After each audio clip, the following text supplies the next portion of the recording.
Hello, welcome back to our channel and to the second part of the ISER Aptitude Test 2020 solutions.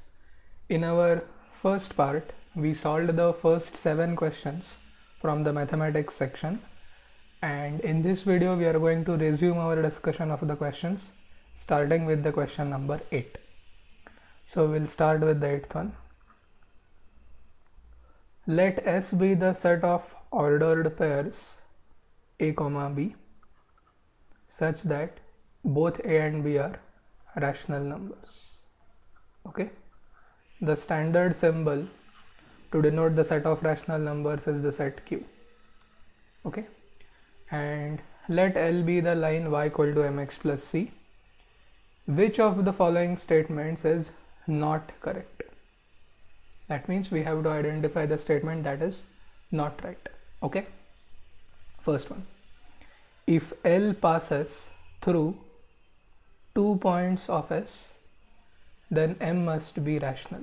Okay, now it is very easy to check the truth value of this particular statement. Okay, let us assume that we have numbers x1, y1, x2 and y2 which are rational. That means the points x1, y1 and x2, y2, they belong to the set S. Yes. Now, if that is the case, then what can be said about the slope of that line? Slope of the line is y2 minus y1 upon x2 minus x1. Okay, and we know that if we have any two rational numbers, then their subtraction is rational.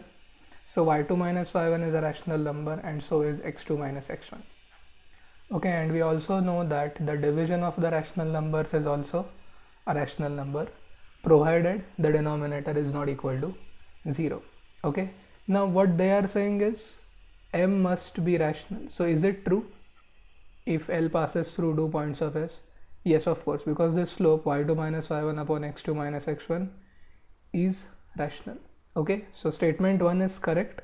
That means we need not pick it, or we should not pick it. Okay, let's go to the second one. If M is rational, that means the slope of the line is rational, and C is irrational, that means the y-intercept, then L passes through at least 1 point of S. Okay, now there are two possibilities which I have considered. Suppose M is rational, okay, or M is 0. Okay, if we assume that M is 0, then what will the equation of the line be? Equation of the line will be y equal to C. Yes, see, that means for all points on this particular line, the y coordinate is going to be irrational because C is irrational. So there is no chance that any of these points belongs to the set S. Okay, yes. Now what if M is not equal to 0? If M is not equal to 0, then we may assume that the slope M is in the form P upon Q, where both P and Q are integers.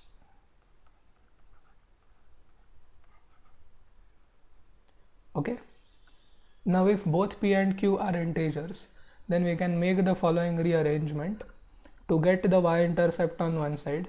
So C will be equal to y minus P upon Q into x.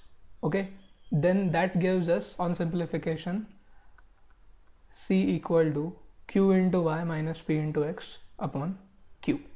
Now it is known that C is irrational, okay, because the option 2 says that. If C is irrational, but we already know that Q is an integer and so is P, what does it mean? It means at least one of the numbers y and x must be irrational. Yes, let me explain this one more time. We have the slope C, we have the y-intercept C. Okay, and now this y-intercept has been expressed in terms of xy and pq, which is q into y minus p into x divided by q. Okay, it is known that C is irrational according to the second option. Okay, and m is rational. That's why we assumed it to be in the form p upon q. Okay, so if both p and q are integers, then for c to be irrational, at least one of them, either y or x, must be irrational. Only then c, there is a possibility that c is irrational. What does it mean? It means either x or y or both of them must be irrational. So can we have such a point in the set S? Can we allow that? No, we cannot allow. Okay, so there is no point in the set S, okay, through which the line passes, for which m is rational and c is irrational. That is impossible. Okay, so the statement is not correct, hence option 2. Okay, let's now go to question 9. Question 9. If p of t is the function t into t minus 1 into t minus 2 till t minus 2019 upon 2019 factorial, then the value of the definite integral from 0 to 1 of 1 upon t plus 1 plus 1 upon t plus 2 so on till 1 upon t plus 2020 into p of minus t minus 1 with respect to t is, and we have 4 options. Now what I have done is I have solved this problem by 2 methods. Okay, the method one, which I will explain you right now, is the intended way to solve the problem, and the second method is I consider a smaller case, and by smaller case I mean I don't go till 2020 and 2019. Okay, I consider a simpler case and evaluate the integral, and based on the pattern that I found, I pick the correct option. Okay, and I have done that several times in my videos prior to this.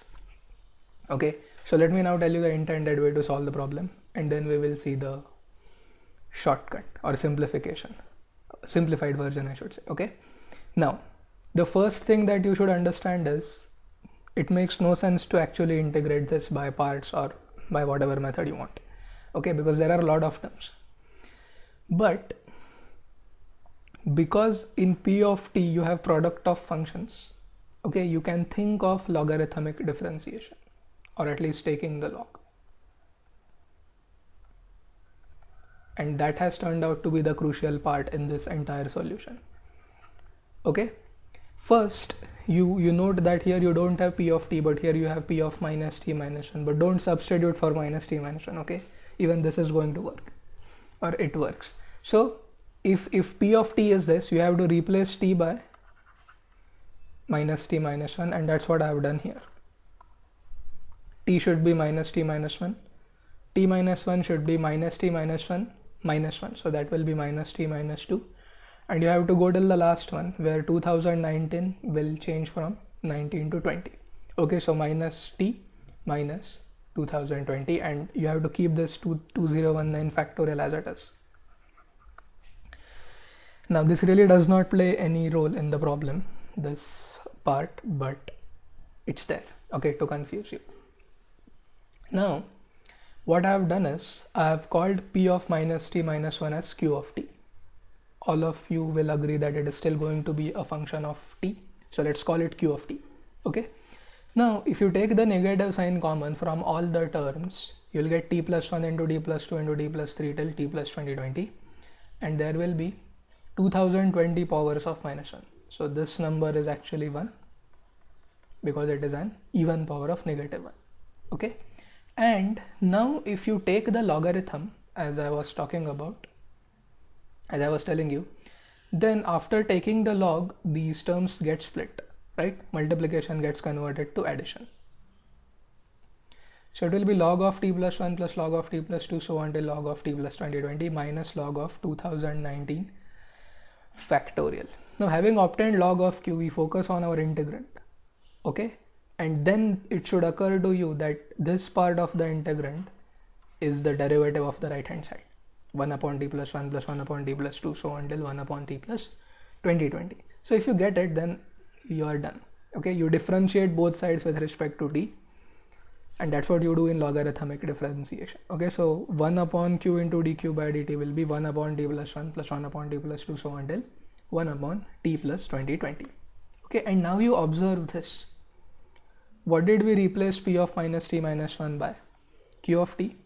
Yes, so if we now shift 1 upon q to the other side, then LHS will be dq by dt.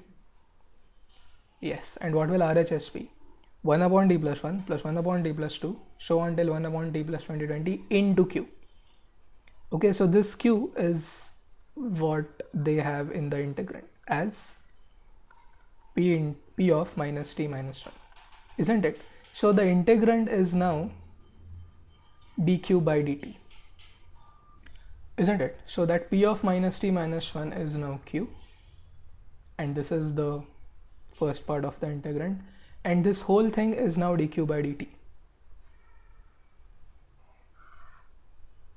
Okay, and then it becomes a simple substitution problem. Integral of dq by dt with respect to t, and that is q. Okay, and the limits on the definite integral are 0 and 1. So let's now go back to q and evaluate it at 1 and 0. It's not very difficult. Q of 1 is 2 into 3 into 4 into so on till 2021 upon 2019 factorial. So that is essentially 2021 factorial upon 2019 factorial. And what is q of 0? Q of 0 is 2020 factorial upon 2019 factorial, so that will be 2020 itself. Okay, yes, and I is the subtraction of q of 0 from q of 1. Okay, so that is 2020 into 2021 minus 2020. Take 2020 common, so you'll get 2021 minus 1 or 2020 squared, and that is the correct option. That is option 3. Okay, yes, and now let me explain you the simplified version of the problem and how it hints us to the option 3. Okay, so here what I have done is I have made sure that this number here remains odd and its factorial comes here. Okay, so I've considered let's not call it p of a, let's call it p simple t. Okay, because we have just considered the first two terms. Okay, so now I've considered p simple t, this function, and I've taken it as t into t minus 1 upon 1, which is essentially t into t minus 1. Okay, and then accordingly I have not considered these terms, so I've just truncated this series. Okay, and I've considered only 1 upon d plus 1 and 1 upon d plus 2. Okay, so for 2019 we have till 2020, so for 1 we must go till 2. Yes, so that's where the series ends, my series ends. Okay, and then what the integral becomes is 0 to 1, 1 upon d plus 1 plus 1 upon d plus 2 into, now p simple of minus t minus 1 is not very difficult to find. T will be replaced by minus t minus 1, and t minus 1 will get replaced by minus t minus 1 minus 1, so minus t minus 2. Okay, so again into minus 1 raised to 2 if you take the negative signs common, and then multiply them by 1 upon d plus 1 plus 1 upon d plus 2. So then that gives you a very simple integrand, t plus 2 where t plus 1 gets cancelled plus t plus 1 where t plus 2 gets cancelled. Okay, t plus t 2t, 2 plus 1 3, so 2t plus 3's integral will be t squared plus 3t. Okay, and if you now substitute the limits, okay, if you substitute t as 1, then it will be 1 plus 3 4, and because t is present everywhere, lower limit will be 0. And what is 4? 2 squared. Okay, and this was the number which is greater than this by 1, and we have squared it. Okay, so the number which is 1 greater than this, that is 2, and we have got the square of that. So if we continue this for 2019, it will be 2019 plus 1 squared, and that is 2020 squared. Okay, yes, so that is question 9, the second method which works. Okay, so that's question 9. Question 10. If A is this 3 by 3 matrix 1A 0, 0 1 B, 0 0 1, then the determinant of I minus A plus A squared minus A cube plus A to the power 4 minus so on till A to the power 2020 is 2021 A raised to 2020 minus B into A raised to 2019 so on till B to the power 2020, something similar to the binomial expansion, or 2020 raised to 3. Okay. Now if you observe the matrix given to us, the 3 by 3 matrix, this matrix is such that all of its diagonal elements are equal to 1, and in addition to that it is an upper triangular matrix.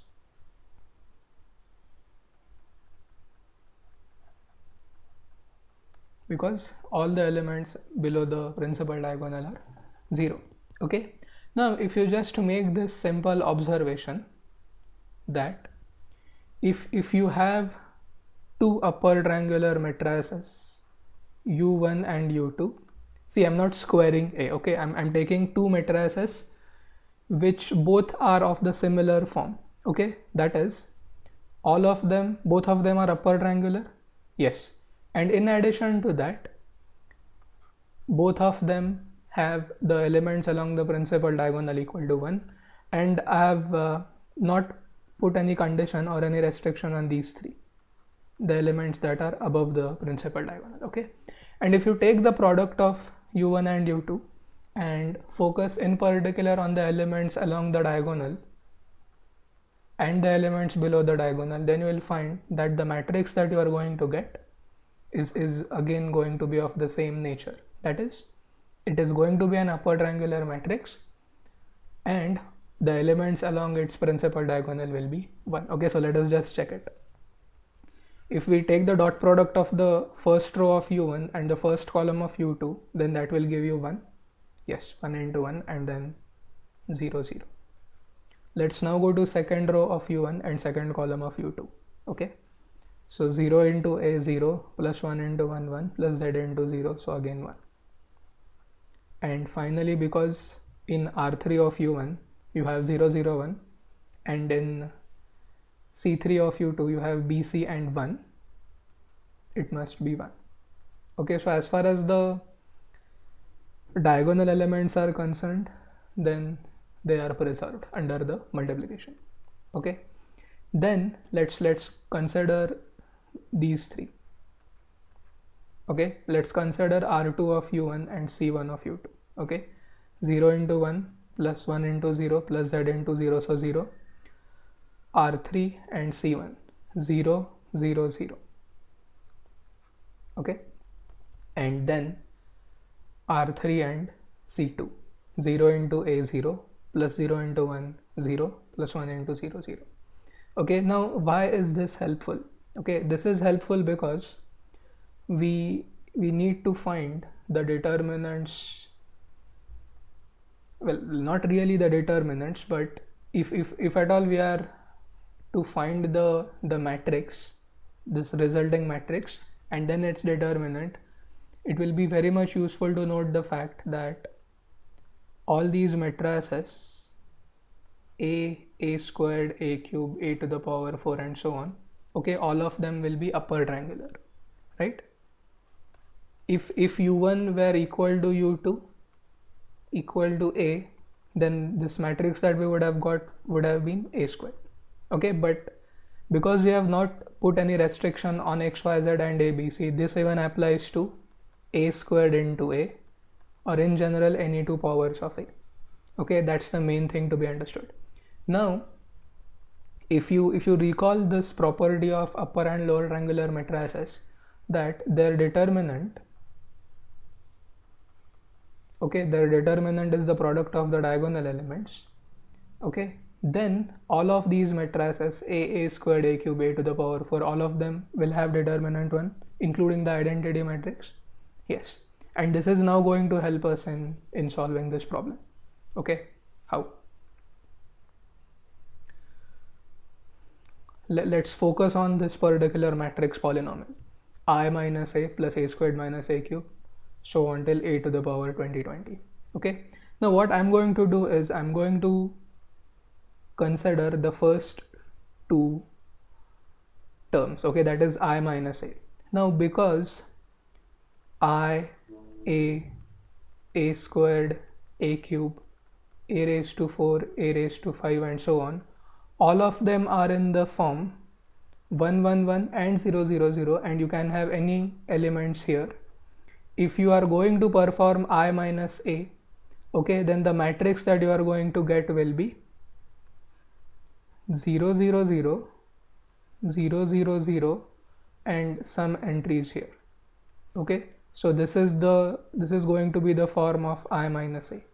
Okay, if you do a squared minus a cube, okay, again because a squared and a cube are in this form, if you subtract a cube from a squared, again you will get the same form.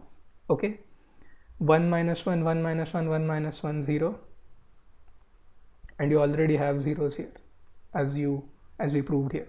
So you can have any elements here, we don't care.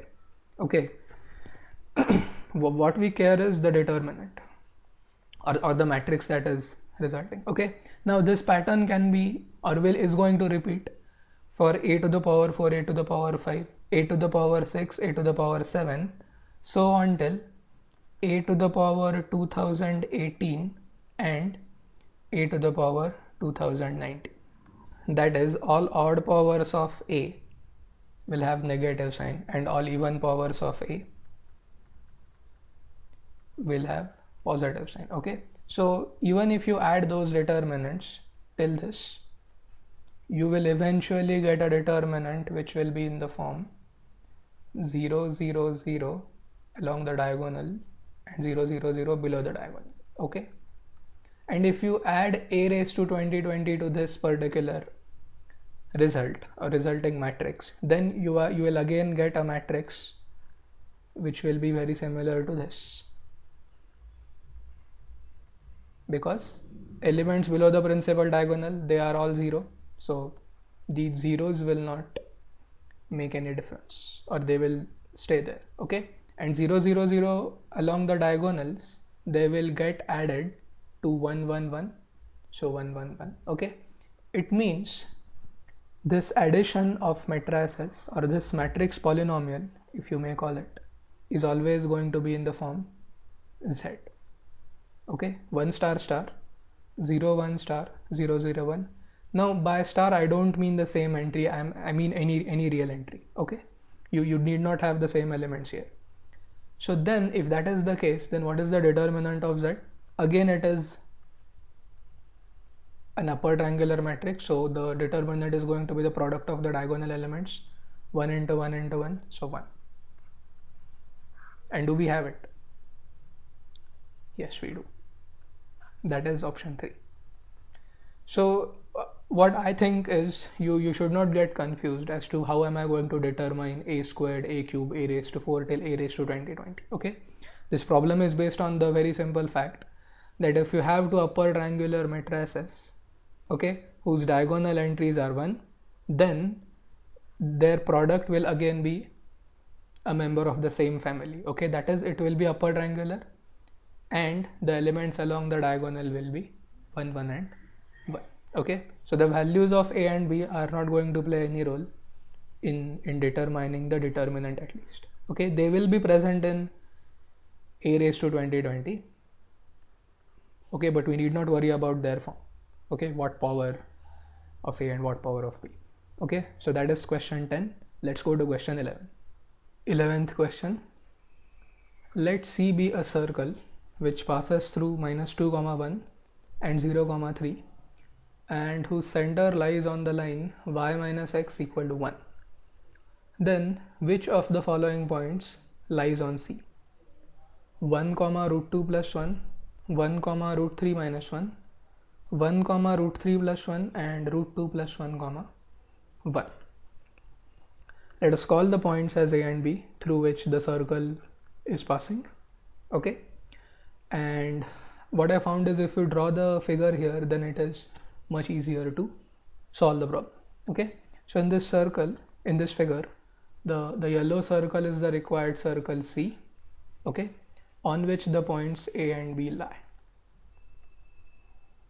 Alright, and it's not very difficult to see that the equation of line AB is y minus x equal to 3, right? Because the difference in the between the coordinates of both points A and B, that is y minus x, is 3. Okay, so its equation becomes y minus x equal to 3, and the line on which the center lies, y minus x equal to 1, is parallel to our line y minus x equal to 3. Both have the slope 1. Okay, and it is this line, let's call it LC. Okay, so LC is parallel to LAB, and equation of LC is y minus x equal to 1.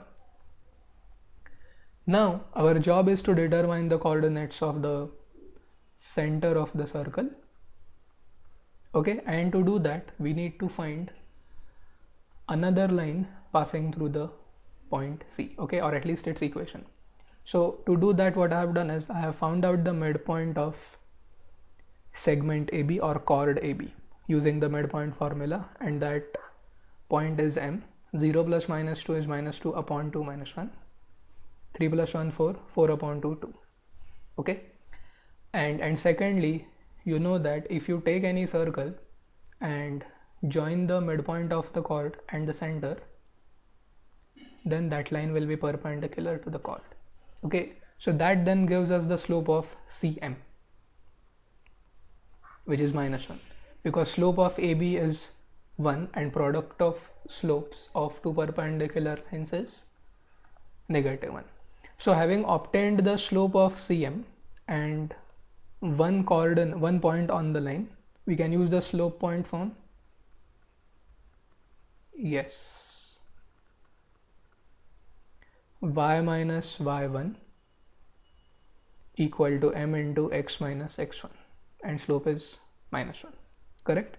If you rearrange the terms, then you will get y minus 2 equal to minus x minus 1, and that is the line CM, and this is the line LC. Okay, y minus x equal to 1 or y equal to x plus 1.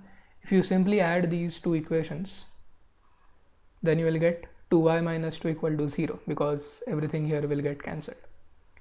That will give you y equal to 1 and x equal to 0. Okay, because y minus x is 1.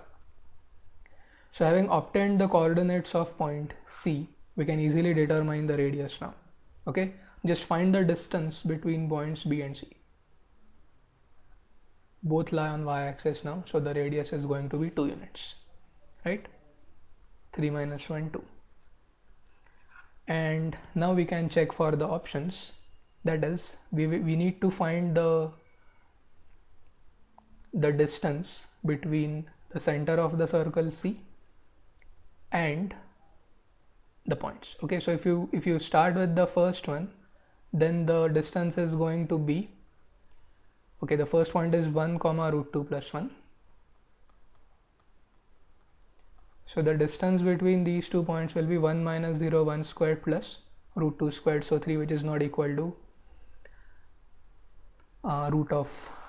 square of 2, right? Because we have not yet taken the square root, so this is not right. Let's go to the second one.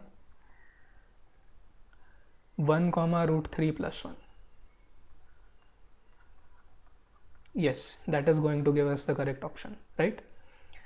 Distance between this point C and given point in option 2 is 1 minus 0 1, root 3 plus 1 minus 1 squared is root 3, so 4. And the moment you get it as the square of 2, you should mark that particular option. Okay, so here option is 2. You can check and see that the distance between the points in 3 and 4 and the point 0 comma 1 is indeed not equal to 2, or the square of the distance is not equal to 4. Okay, so that is option 2. A very simple question, but you should be able to do all these things fairly quickly to save your time. Okay, so that is 11th question. Let's go to question number 12. Now this is also a very simple question based on the definition of skew symmetric matrix and the multiplication principle of counting. The problem is the number of skew symmetric matrices Aij 3 cross 3. So our matrix is a square matrix of order 3, where Aij belongs to the set -3, -2, -1, 0, 1, 2, 3 is 7 to the power 6, 3 to the power 7, 21 cubed, 7 cubed. Now you should know this property of skew symmetric matrices, that for all elements Aij, when I is equal to j, Aij equals 0. Okay, and because this is because of the property of the skew symmetric matrices, that Aij is equal to negative of Abi. Okay, that forces us to take the diagonal elements of any skew symmetric matrix to be 0.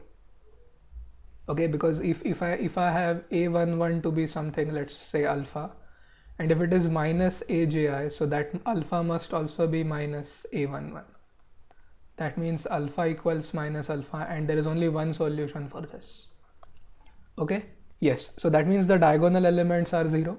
So out of the 9 elements of any 3 by 3 skew symmetric matrix, 3 are already fixed, 0, 0, 0, irrespective of the set. Okay, so then it boils down to the remaining 6 elements, and here we know that once we fix A12, then A21 automatically gets determined.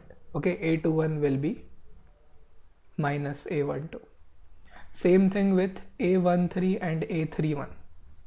Once we fix A13, then A31 gets determined. Same thing with A23. Once A23 is fixed, A32 gets fixed. Okay, now in how many ways can A12 be picked? There is no restriction on A12, and look at the cardinality of this set. There are 7 elements in this set, so there can be 7 different choices for A12. Okay, and so and means multiplication. Same thing with A13. Yes, again we have got 7 choices, and same with A23, so we have got 7 choices. So 7 and 7 and 7, so that is 7 cube, or 343. That is option 4. Okay, now just to confuse you, they may even give you the option 7 cubed minus 1. Okay, now if you just think that okay, null matrix is not a skew symmetric matrix, it is a symmetric matrix, no, it satisfies the definitions of both the symmetric matrix as well as skew symmetric matrix. Okay, so it is a matrix which is both skew symmetric as well as symmetric. Okay, so even if they had given 7 cube minus 1 as one of the options, let's say option 5, hypothetical option 5, will you mark 5 or 4? No, you will mark 4. Okay, because null matrix is both skew symmetric and symmetric. Okay, now what I have done is I have slightly modified this question. Okay, and I have come up with the question which asks us to determine the number of symmetric matrices now. Okay, now in the case of symmetric matrices, okay, there is no restriction on the diagonal elements. Okay, the only requirement is A12 must be equal to A21, or in general Aij must be equal to Abi. Now we need not worry about the diagonal elements where the row and the column indices are same. Okay, A11 is equal to A11. So here we have 6 parameters or 6 positions to be filled. 1, 2, 3, entire first row, 2 elements in the second row, because A21 depends on A12. In fact, it is equal to A12. So that makes it 5. And in the third row, we have got A31, which depends on A13, equal to A13, and A32, which depends on A23. Okay, what does it mean? It means there are 7 to the power 6 symmetric matrices and 7 cubed skew symmetric matrices. Okay, but if I ask you what is the total number of matrices which are either symmetric or skew symmetric, then you cannot say that it is 7 cube plus 7 to the power 6. Why? Because the null matrix has now been counted twice, right? So you have to subtract, and this will be the cardinality of the set, okay, of matrices which are either symmetric or skew symmetric and whose entries are made up of this set: -3, -2, -1, 0, 1, 2, 3. Okay, so a fairly simple question. That is question number 12. 13th. Let box x denote the greatest integer function or greatest integer less than or equal to x. The number of positive integer solutions of the equation box x upon 19 equal to, well, I should say box of x upon 19 equal to box of x upon 20 is 189, 187, 190 and 188. Now to solve this problem, what you have to do is you have to identify the pattern. Once you identify the pattern, then the rest is very easy. Okay, and that's the reason you'll see that these options are very close to each other: 189, 187, 190 and 188. Okay, so here is what I have done. I have first written down the equation, obviously, box x upon 19 equal to box x upon 20. Now although x equal to 0 is a solution, we should not accept it, or we should not count it, although it is a solution, because they are asking us to find the number of positive integer solutions. So 0 is neither positive, or is considered neither positive nor negative, so ignore 0. Okay, and then what you have to do is you have to write down first few solutions, and then the rest will be very simple, or it will be clear, the pattern. Okay, so if you consider the integers or natural numbers from 1 to 18, then all of them qualify to be called as the solutions of this equation. Okay, because all of those fractions will be less than 1, so their greatest integer function value will be 0. Yes, so there are 18 solutions. Now what happens if x is 19? If x is 19, LHS is a natural number or is a positive integer, so its value is now not 0 but 1, but still it is less than 20, so RHS will be 0. Okay, so the number, or we have now found out the first non-solution, that is 1. Okay, one non-solution, and that is x equal to 90. Okay, now if you go to 20, okay, then this still stays 1, that is box of 20 upon 19, but this now changes from 0 to 1. Box 20 upon 20 is again 1. Okay, and this should be continued till 37, 1 less than the second multiple of 19, that is 38. Okay, and if you consider the numbers 38 and 39, their LHS is 2, because box of 38 upon 19 is anyways 2, and box of 39 upon 19 is also 2. However, RHS is still 1 because we have not yet crossed 40. Okay, so even here from 20 to 37 we have got 18 solutions, you can count, and the number of non-solutions is 2, and those are 38 and 39. Okay, now 18, 18, but from now, because we didn't count 0. Okay, now see what happens next. We'll consider the next multiple of 20, or the next number, that is 40, and now you have to continue this till the number which is 1 less than the third multiple of 90, that is 56. So from 40 till 56, okay, LHS is going to be 2, and so is RHS. But what's going to happen at 57? At 57 LHS will be 3, but RHS will be 2, and this has to be the case for 58 and 59. Okay, so now this number has reduced by 1, as you can see, and the number here, the number of non-solutions has increased by 1, and here they are 57, 58 and 59. Okay, so in general, if you take the range of integers from 20k to 19 into k plus 1 minus 1, okay, this is the key part. Okay, you have to identify the pattern. 40 is 20 into 2, 56 is 19 into 2 plus 1 minus 1. Okay, the number of solutions is 19 minus k, and the number of non-solutions is k plus 1. Okay, so that the addition remains 20. The only exception is this one, because we did not consider 0. Okay, the previous solution. And if you think that you can continue this indefinitely, then that is wrong, because we have got 19 minus k here. Okay, so you have to stop k somewhere.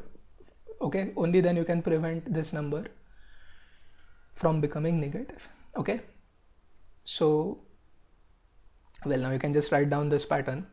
For k equal to 17, what is the LHS, or what is the range that we wrote here? 20k, 340 to 341. Okay, that means now here we have got only two solutions.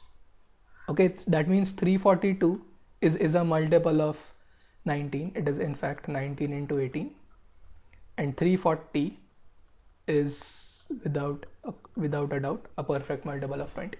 Okay, so there are two non-solutions here, well, two solutions here. Okay, and how many non-solutions do you have? 18. Okay, because of our pattern. And the next value of k is 18. All right, so here we have got 360 to 360. So this is where you have only one solution.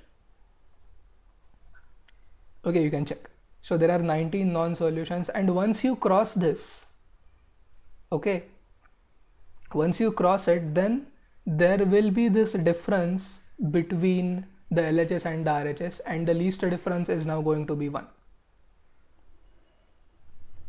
Alright, because the gap between multiples of 19 and 20, okay, will now be more than 19. Okay, it will be 20, 21 and so on, and hence that part, that fractional part, will no longer be between 0 and 1. Okay, it will become greater than 1, and from that you can again extract the greatest integer part. Correct? So you have to terminate your writing or your solutions there. There are no other solutions. So how many number of solutions? 1 to 18. So addition of first 18 natural numbers, and don't forget that 18. Okay, so how much will it be? 18 into 19 upon 2, based on the formula n into n plus 1 upon 2, where n is 18 plus 18. Okay, that is the solutions 1, 2, 3 till 18. 171 plus 18 or 189, and that is option 1. Okay, now just for practice, you may come up with, in general, the solution of this equation, where n is any natural number. Okay, and you have to follow the same thing that I have followed. Okay, so try it. It should be a good exercise for you. Okay, it will increase your understanding of not only integers but also the greatest integer function. Correct? So that is question 30. 14th.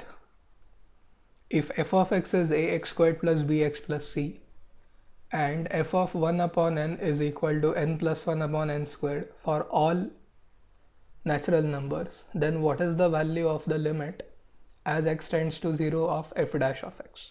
Okay, now f of x being a polynomial of second degree, its derivative can be very easily found out. Yes, its derivative is going to be 2ax plus b.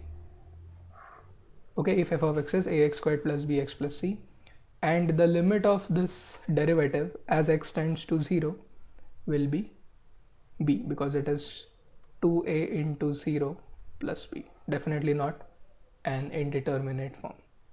So this problem then boils down to finding the value of b. Okay, now to find the value of b, what you can do is you can pick 3 values of x. Okay, 3 distinct values of x, which will give you 3 values of y. Okay, and then you will get a system of equations, 3 linear equations in particular, in 3 unknowns. And what are those unknowns? They are not x and y now. these unknowns will be a, b and c. Okay, then using any technique, let's say Cramer's rule, you can find the value of b. Okay, and pick the appropriate option.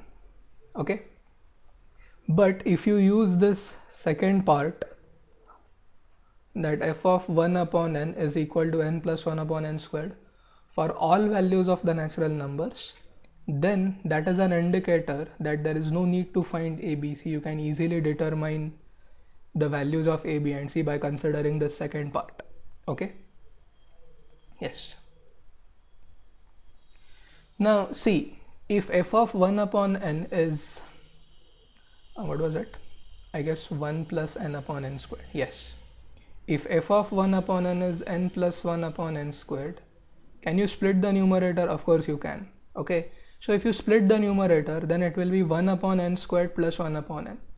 Okay, and if you were to write this f of 1 upon n using the definition ax squared plus bx plus c, then how would it be? It would be a into 1 upon n squared plus b into 1 upon n plus c. Now just compare the coefficients, and because this is not true for a single or a couple of values, this is true for all natural numbers. So it implies that a is equal to 1, comparing the coefficients of 1 upon n squared, b is also equal to 1, and c is equal to 0. And there you have the answer. B is equal to 1.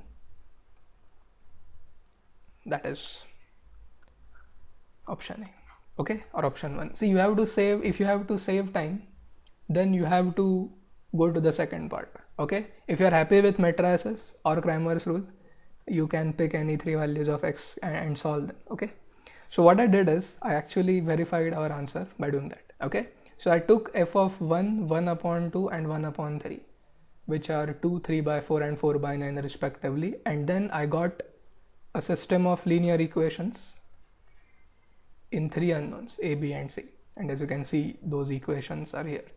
A plus b plus c 2, a by 4 plus b by 2 plus c is 3 by 4, and a by 9 plus b by 3 plus c equal to 4 by 9, and if you solve this, then you'll get a equal to b equal to 1 and c equal to 0. Now fortunately in higher level math courses, calculators are allowed. Okay, calculators, or you can write a computer program to solve these equations for you. Okay, and in fact you also have softwares like MATLAB, wherein you can just plug in this information and it will give you the answers. Okay, but as far as 11th and 12th standard mathematics is concerned, till date they have not allowed calculators. Okay, so I mean, this is not very difficult to solve. I'm not saying that it will take you a lot of time, but it will definitely take you less amount of time if you observe this. Okay, and in particular it is true for all natural numbers. Okay, so fairly simple problem. That is question number 14. Let's now go to the last one, 15th. Let a and b be non-zero real numbers if p of x is this polynomial x to the power n plus cn minus 1 x to the power n minus 1, so on till the constant term c naught, where these coefficients cn minus 1 and the constant term c naught are integers and n greater than or equal to 3, then which of the following statements is correct? Now when they say n greater than or equal to 3, it means the results may not be valid for quadratic polynomials. Okay, they're saying n greater than or equal to 3, so the least degree of this polynomial is 3. Okay, yes, and we have 4 options with us. What I observed is all of them contain the word must be an integer, must be even, must be odd, or can never be a root of p of x. Now these words suggest us that even if we come up with a counter example, even a single counter example is sufficient to disprove a mathematical result. Okay, or I should say conjecture, right? So what I've done is I've started with the second example, okay, or option, which says if a plus ib is a root of p of x, then n must be even, and I have provided a counter example, correct? So I have assumed that the roots are 2 plus 3i and 2 minus 3i because the coefficients are rational numbers or integers in this case, okay? And because we cannot have a quadratic expression or quadratic polynomial, I have considered the third root to be 0. Okay, now note that there is no restriction on the third root. What they want is a plus ib, and we have already used that here. Okay, a is 2 and b is 3. And can you come up with a polynomial whose roots are 2 plus 3i, 2 minus 3i and 0? Of course. You have to come up with a quadratic polynomial and just multiply it by x. Okay, so the quadratic polynomial will be x squared minus the sum of the roots 4 plus the product of the roots. So it will be 4 plus 9 or 4 minus 9. And here you can see that I have multiplied it by x so that we can take, well, we can include 0 as the third root. Okay, so this is a counter example, which means a plus ib is a root, but what is n? N is now odd. So that doesn't mean well, that itself is enough to discard the second option, because they are saying which of the following statements is correct. So 2 is incorrect.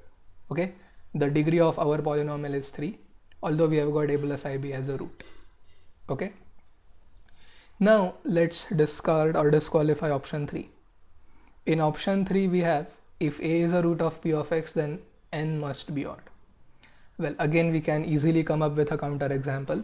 So what I have done is I've picked the numbers 4, 5, 6, 7. Okay, and what is the associated polynomial? X minus 4 into x minus 5 into x minus 6 into x minus 7, fourth degree polynomial. So should n always be odd? Not necessarily. Okay, it can be odd or even, and we have come up with this counter example. Okay, so third is not right. Fourth, if a plus ib is the root of p of x, then a plus ib squared can never be a root of p of x. Okay, now again it's very easy to come up with counter examples. So what I've done is I've kept these two roots, 2 plus 3i into 2 minus and 2 minus 3i, and I've taken the square of 2 plus 3i. Okay, what will it be? You can just find it. 2 plus 3i squared, a squared plus b squared plus 2ab, 12. Okay, so this will be minus 5 plus 12y, and the corresponding root will be minus 5 minus 12y, its complex conjugate. And then the way we came up with this quadratic polynomial, it will reappear here into, we need to now come up with another polynomial whose roots are minus 5 plus 12y and minus 5 minus 12y. Okay, so their sum is minus 10, negative of that will be plus 10, and you know 5, 12, 13 is a famous triplet of sides of a right angle triangle. Okay, so 169, 5 squared plus 12 squared, and if you now multiply this by the other first polynomial by the other polynomial, second one, then you will get a quadratic, well, I shouldn't say quadratic now, should say a biquadratic, okay, or a polynomial whose degree is 4, x squared into x squared, that's 4. Okay, so we have now come up with counter examples to options 2, 3 and 4. So it is option 1. If a is a rational root of f of x, p of x, then a must be an integer. So this result has to be true. Okay, now I leave that to you. You may try it as homework. Because if you just manage to prove the first one, that if a is a rational root of p of x, then a must be an integer, then your job is done.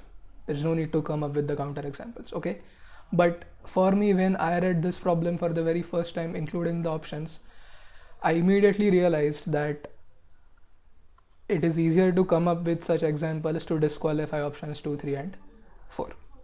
Okay, yes. So now we have solved each and every question from the IISER Aptitude Test 2020. Okay, and we have not only solved it, we have also discussed the other possibilities, and I think that is where the true learning is going to happen. Okay, because if you ask anyone how he or she has solved it, you will understand the solution. But there are many things which go behind the scenes. Okay, and I think I've tried my best to give you a glimpse of that. Okay, again, I thank all of you for supporting my channel, for subscribing and sending me a lot of positive messages. So thank you once again. Please subscribe to my channel if you haven't done that. And in the upcoming videos, we will be solving the latest question papers of NEST and the JEE Advanced. Thank you.